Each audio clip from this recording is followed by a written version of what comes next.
Today we're testing for, we're testing the glute max and the hamstrings, so that's the hip extension test.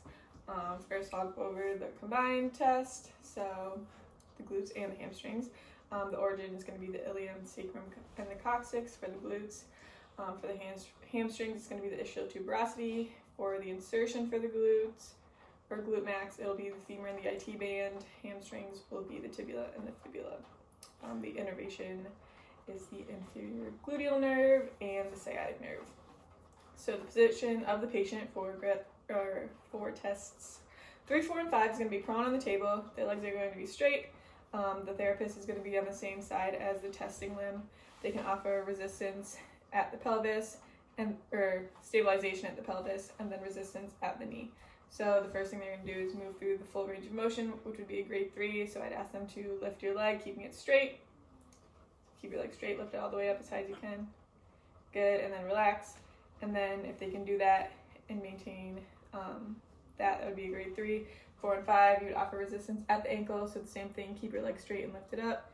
And then as long as they can hold it through moderate and max resistance, that would be a 4 or a 5.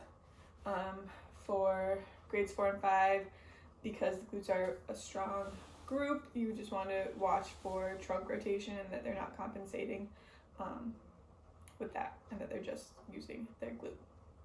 For grade 2, for the combined test, I would have the patient go sideline, so you can face that way. And just for today, we'll say that this is the testing limb. The therapist would offer support under the knee, keeping the leg straight, and the lower limb would be bent for stability. They'd cue the patient to move your leg back towards me, keeping your leg straight again. Good. And then for grade 2, it would just be partial range of motion. Grade 1 and 0, you would have them lay prone again. So you're laying prone again, and then you just palpate at the glute max, and then see if you could get a contraction out of that. For the isolated test, they would start the same way, so they would start prone. This time, instead of having their leg straight, you would flex it to the 90 degree, so hold it here.